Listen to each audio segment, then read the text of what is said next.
Hi friends, അസ്സലാമു അലൈക്കും. ഞാൻ ഇന്ന് നല്ല സോഫ്റ്റായ ഒരു ഉണ്ണിയപ്പത്തിൻ്റെ റെസിപ്പി ആയിട്ടാണ് വന്നിട്ടുള്ളത്. ഈ വിഷു അല്ലേ വരുന്നത്. വിഷുവിന് അവർക്ക് ഒഴിച്ചു കൂടാൻ പറ്റാത്തൊരു പലഹാരമാണ് ഉണ്ണിയപ്പം. തലേന്നൊക്കെ ഉണ്ണിയപ്പം ഉണ്ടാക്കിയിട്ട് വീടുകളിൽ കൂടെ ഒക്കെ കൊണ്ടുവന്ന് തരും. ഞങ്ങൾക്കൊരു ചേച്ചി ഉണ്ടായിരുന്നു, മരിച്ചുപോയി. ആ ചേച്ചി ഞങ്ങൾക്ക് ഉണ്ണിയപ്പം കൊണ്ടു തരാറുണ്ട്. നല്ല മധുരവും നല്ല ടേസ്റ്റുമാണ്. അപ്പം വിഷുവിന് എല്ലാവരും ഇതുപോലെ ഒന്ന് ഉണ്ടാക്കി നോക്കുക. ഇനി അതെങ്ങനെ ഉണ്ടാക്കണമെന്ന് നോക്കാം. ഞാൻ പഴമോ ബേക്കിംഗ് സോഡയോ ഒന്നും ചേർക്കാതെയാണ് ഞാൻ ഈ ഒരു ഉണ്ണിയപ്പം ഉണ്ടാക്കിയെടുക്കുന്നത്. ഇനി എങ്ങനെയാണെന്ന് നോക്കാം. ഞാനൊരു 1.5 കപ്പ് അരി ഇവിടെ എടുത്തിട്ടുണ്ട്. അതൊരു 4 മണിക്കൂറോളം വെള്ളത്തിലിട്ട് പുതിർത്തിയിട്ടാണ് നമ്മൾ മിക്സിയിലാണ് അടിച്ചെടുക്കുന്നത്. ഇത് ഞാൻ ഉണ്ടാക്കിയ ഉണങ്ങല്ലേരിയാണ്. ഉണങ്ങല്ലേരിൻ്റെ ഉണ്ണിയപ്പം നെയ്യപ്പം ഒക്കെ നല്ല ടേസ്റ്റാണ്. അപ്പോൾ 4 മണിക്കൂർ കഴിഞ്ഞിട്ട് ഇനി ഇതൊന്ന് വെള്ളത്തിൽ നിന്ന് ഊറ്റി എടുക്കണം. ഇതൊന്ന് അരിച്ചെടുക്കണം. പിന്നെ അടിയിൽ കല്ലൊക്കെ ഉണ്ടാവും, കാരണം നമ്മൾ ഉണ്ടാക്കണതായതുകൊണ്ട് പാടത്തു നിന്നൊക്കെ ഉണക്കിയെടുക്കുമ്പോൾ കല്ല് കയറിയിട്ടുണ്ട്. അപ്പോൾ ഒന്ന് അരിച്ചിട്ട് വേണം. ഇത് എടുത്തിട്ട് മിക്സിയിലിട്ടിട്ട് ആണ് ഞാൻ അടിച്ചെടുക്കുന്നത്. അപ്പോൾ ഞാനെല്ലാം കഴുകി അരിച്ച് മിക്സിയിൽ ഇട്ട് വെച്ചിട്ടുണ്ട്. ഒരല്പം വെള്ളം ഒഴിച്ചിട്ട് ആദ്യം ഒന്നുകൊണ്ട് അടിച്ചെടുക്കണം. എന്നിട്ടാണ് ശർക്കര വെള്ളം നമുക്കതിലേക്ക് ചേർക്കേണ്ടത്. ഇനി അരിയിലേക്ക് വേണ്ട ശർക്കര പാവ് തയ്യാറാക്കാം. ഞാനൊരു 6 വെല്ലാണ് എടുത്തിട്ടുള്ളത്. നല്ല നിറമുള്ള വെല്ലാണ്. അപ്പോൾ ഇതാണ് നമുക്ക് പലഹാരം ഉണ്ടാക്കാൻ നല്ലത്. നല്ല കളറ് കിട്ടും. അപ്പോൾ ഒരല്പം വെള്ളം ഒഴിച്ചിട്ടൊന്ന് തീ കത്തിച്ചിട്ട് അതിനെ ഉരുക്കിയെടുക്കാം. ഇത് ഉരുക്കിയെടുത്താൽ അതിൻ്റെ ഉള്ള കല്ലും ചളി അങ്ങനെ പോവും. അതിന് വേണ്ടിയാണ് ഉരുക്കണത്. അപ്പോൾ നന്നായിട്ട് തിളച്ച് എല്ലാ ശർക്കരയും ഉരുകി വന്നിട്ടുണ്ട്. ഇനി തീ ഓഫാക്കാം. ഞാൻ അല്പം വെള്ളം ഒഴിച്ചിട്ട് ഇങ്ങനെ ഒന്ന് അടിച്ചെടുത്തിട്ടുണ്ട്. ഇനിയാണ് ഇതിലേക്ക് ശർക്കര ഒഴിച്ച് കൊടുക്കുന്നത്.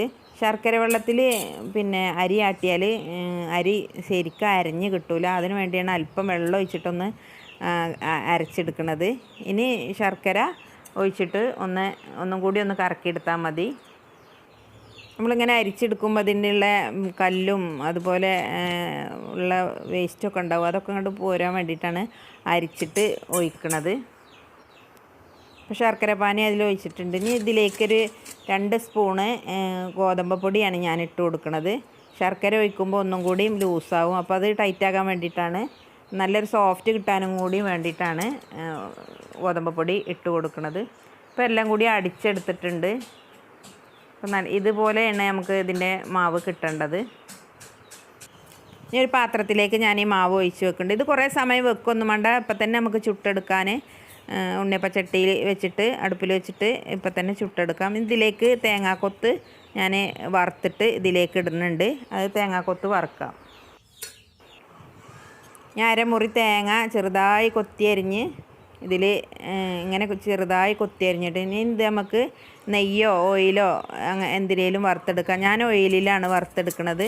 വറുത്ത് ആ തേങ്ങാക്കൊത്ത് മാത്രമേ ഞാൻ ആ ഉണ്ണിയപ്പത്തിൻ്റെ ആ കൂട്ടിലേക്ക് ഒഴിക്കുള്ളൂ.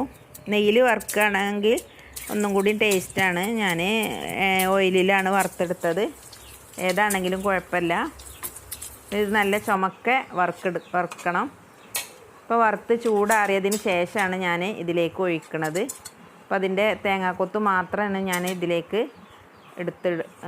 ഇടുന്നത്. ഇനി നന്നായിട്ട് ഇളക്കി യോജിപ്പിച്ചിട്ട് നമ്മൾ ചട്ടി വെച്ചിട്ട് ചുട്ടെടുക്കാം. നന്നായിട്ട് ഇളക്കി യോജിപ്പിച്ചിട്ട് ഇതിലേക്കൊരു അല്പം ഏലക്ക പൊടിച്ചതും കൂടെ ഇട്ട് കൊടുക്കുന്നുണ്ട്. ഇനി വേണ്ടവർക്ക് ചെറിയ ജീരകം അങ്ങനെ കരിഞ്ജീരകം ഒക്കെ ഇട്ട് കൊടുക്കാം. ഞാനത് ഇട്ടിട്ടില്ല. ഞാൻ ഏലക്കായും തേങ്ങാക്കൊത്തും മാത്രമേ ഇട്ടിട്ടുള്ളൂ. ഇനി നമുക്ക് ചട്ടി അടുപ്പിൽ വെച്ചിട്ട് ഇത് ചുട്ടെടുക്കാം.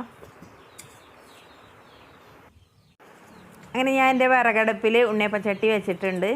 അതിലേക്ക് ഞാൻ വെളിച്ചെണ്ണയാണ് ഒഴിച്ച് കൊടുക്കുന്നത്. ഓയിലിൽ പൊരിച്ചെടുക്കുകയാണ് നല്ലത്. എന്നാൽ എണ്ണ അധികം കുടിക്കൂല.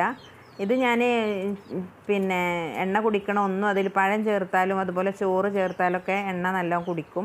അപ്പോൾ അതൊന്നും ചേർത്തിട്ടില്ല. അപ്പോൾ ഏത് എണ്ണയായാലും കുഴപ്പമില്ല. വെളിച്ചെണ്ണ എൻ്റെ അടുത്ത് ആട്ടിയുള്ളതുകൊണ്ട് എനിക്ക് ഓയിൽ വാങ്ങേണ്ട ആവശ്യമില്ല. വെളിച്ചെണ്ണ വാങ്ങിയിട്ട് ആരും പൊരിക്കണ്ട. വാങ്ങണോലാകുമ്പോൾ ഓയിലാണ് നല്ലത്. പിന്നെ ഇത് എല്ലാ കുഴിയിലേക്കും ഞാൻ ഒഴിച്ച് കൊടുത്തിട്ടുണ്ട്. ചട്ടി നന്നായിട്ട് ചൂടായിട്ടുണ്ട്, എണ്ണയും ചൂടായിട്ടുണ്ട്. ഇപ്പോൾ ഒരു ഭാഗം വെന്തിട്ടുണ്ട്. ഇനി മറ്റേ ഭാഗം വേകാൻ വേണ്ടിയിട്ട് നമുക്കൊരു കോല് വെച്ചിട്ട് തിരിച്ചിട്ട് കൊടുക്കാം. അപ്പോൾ നല്ല ഷേപ്പിൽ വന്നിട്ടുണ്ട് ഉണ്ണിയപ്പം. അത് ചില സമയത്ത് ഉണ്ണിയപ്പം അത് പൊട്ടിപ്പോരും. ആ പൊട്ടിപ്പോരുന്ന എന്താ ചോദിച്ചാൽ ബേക്കിംഗ് സോഡ കൂട്ടിയിട്ടാണ് അതിങ്ങനെ പൊട്ടിപ്പോരുന്നത്, പുറത്ത് മാവൊക്കെ പുറത്ത് വരുന്നത്. ഇതങ്ങനെ പുറത്ത് വന്നിട്ടില്ല, നല്ല ഉഷാറായി നല്ല ഷേപ്പിൽ വന്നിട്ടുണ്ട്. ഇനിയിപ്പോൾ ഇത് 2 ഭാഗം വെന്തിട്ടുണ്ട്, നല്ല ഷേപ്പായിട്ട് നല്ല ഉഷാറായി വന്നിട്ടുണ്ട്. പിന്നെ അതേപോലെ എല്ലാം മാവും നമുക്കിതിൽ കോരി വെച്ചിട്ട് ഉണ്ടാക്കാം. എല്ലാവരും ഒന്ന് ഉണ്ടാക്കി നോക്കുക. ഈ രീതിയിൽ മിക്സിയിൽ അടിച്ചിട്ട് അപ്പം തന്നെ നമുക്ക് ചുട്ടെടുക്കാം. കുറേ സമയം വെക്കൊന്നും വേണ്ട. ഞാൻ പഴം പിന്നെ ചിലർ ചോറ് കൂട്ടും. ചോറ് കൂട്ടിയാൽ എണ്ണ അധികം കുടിക്കും. അപ്പോൾ അതാണ് നല്ല സോഫ്റ്റ് ഉണ്ടാവും, എന്നാലും എണ്ണ അധികം കുടിക്കും ചോറും പഴമൊക്കെ കൂട്ടിയാൽ. ഇത് ഒരു ആഴ്ച വരെ നമുക്ക് കേടുകൂടാതെ ഇരിക്കാം, ഒരു കുഴപ്പം വരില്ല.